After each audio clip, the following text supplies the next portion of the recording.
Lilian Otiso from Kenya. Habari. Nzuri sana. Hey. So, hi, Mr. President. I'm Lilian from Kenya. I work in HIV. I work for a Kenyan NGO, and we focus on the vulnerable groups and reaching them for HIV and gender-based violence services. Right. My question is, the world is facing a leadership crisis with a lot of hate and negativity. In Africa, our political leaders continue to be greedy, corrupt, and tribal. In some cases, we have used the vote to get fresh new blood, but they seem to get caught up in the same bad habits. What advice would you give young aspiring leaders who feel disillusioned to participate in politics or other government positions, fearing the negative practices those offices seem to come with and the possibility of selling our souls? Oh, Lord.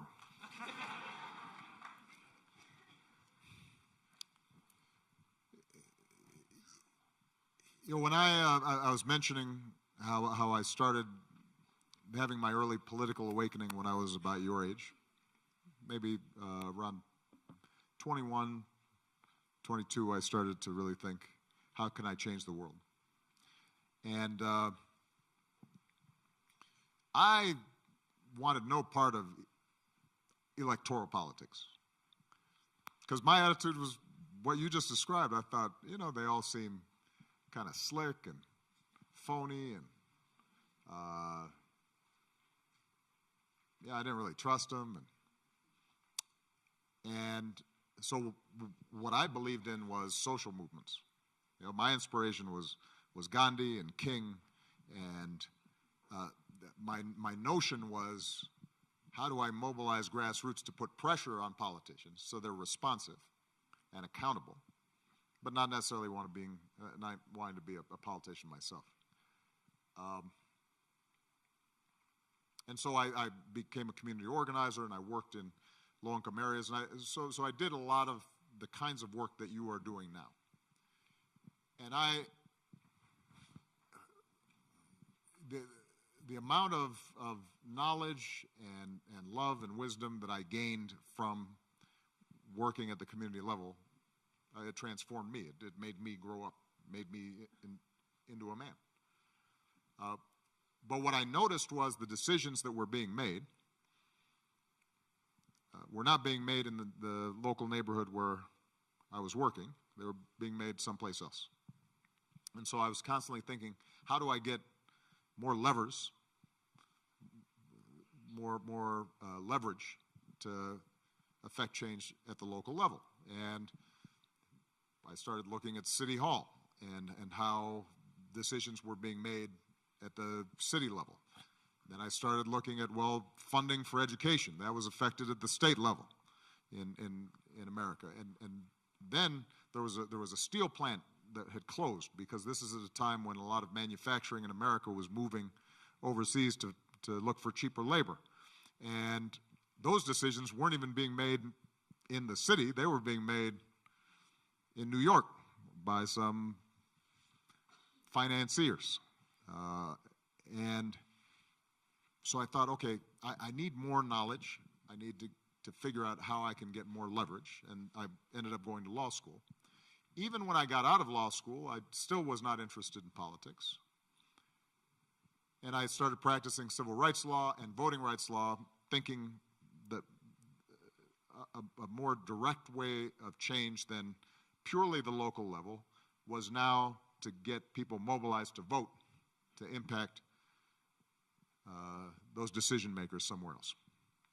And then it just so happened that there was a seat for a local government office that opened up, and some people said, well, you know, you're talking all the time, Mr. Big Talk. Why don't you try it out?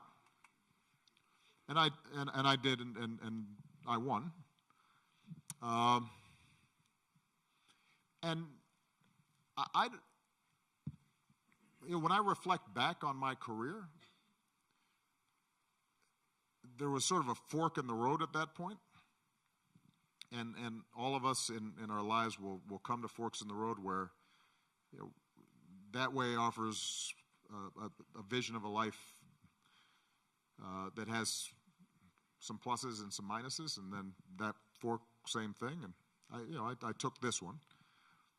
It worked out. I ended up being a fairly successful politician.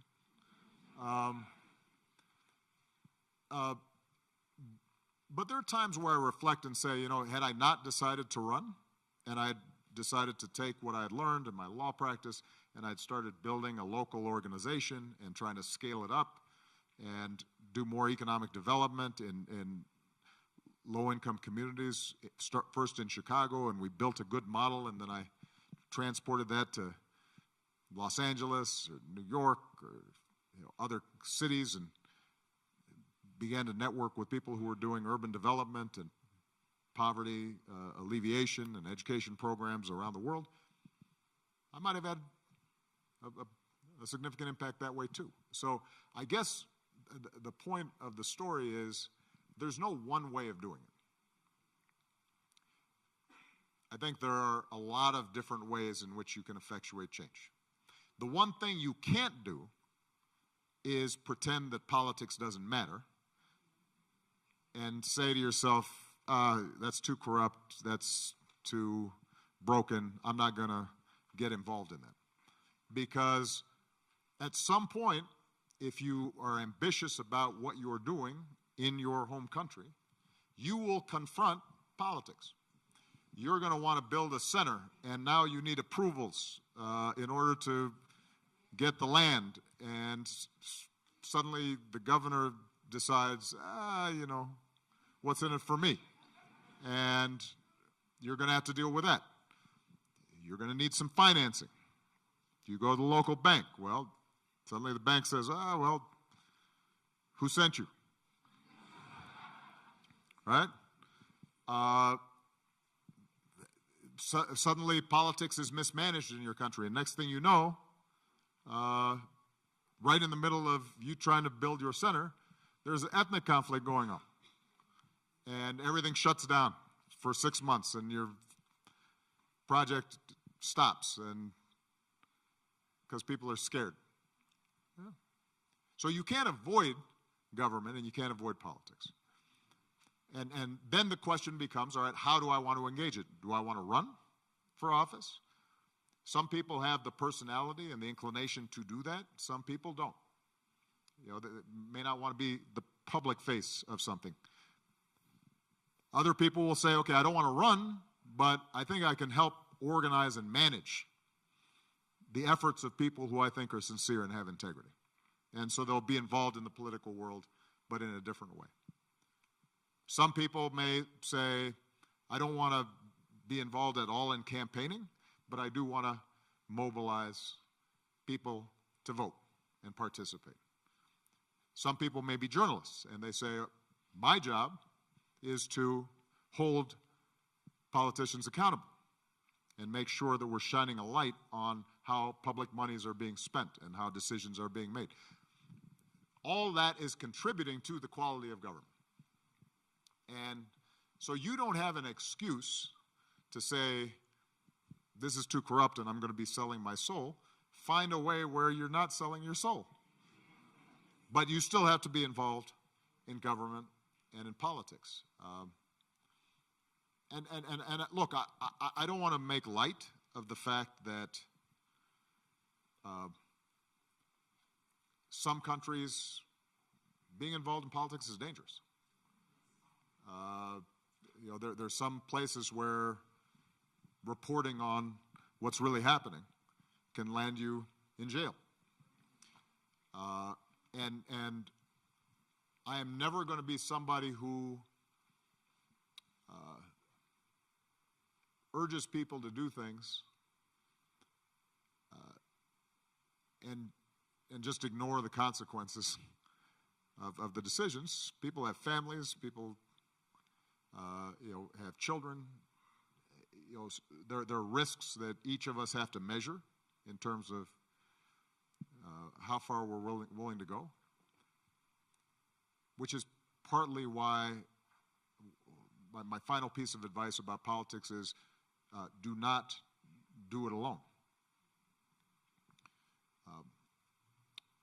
Africa, like a lot of places, has a history of charismatic leaders around which everybody rallies, but not as effective about creating collective organizations and collective leadership.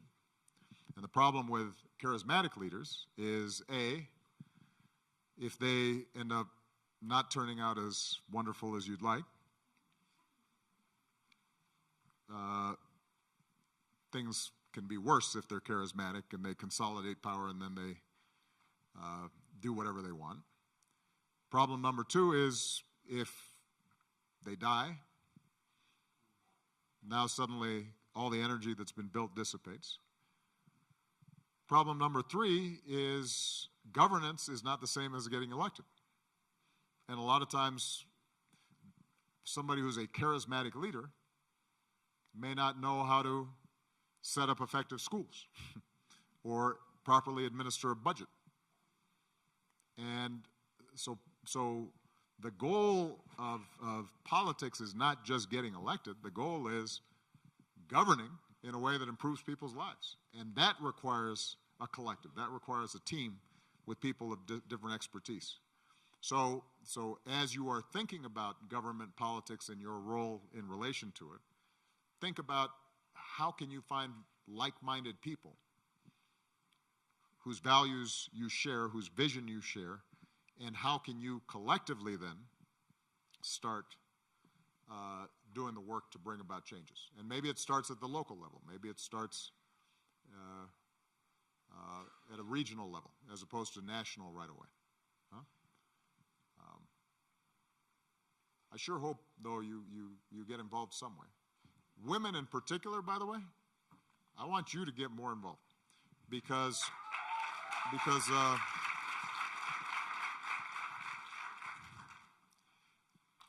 men have been getting on my nerves lately. I mean, I just every day I read the newspaper and I just think, like, brothers, what's wrong with you guys? I mean, what's wrong with us? All right? I mean, we're violent, we're bullying, just not handling our business.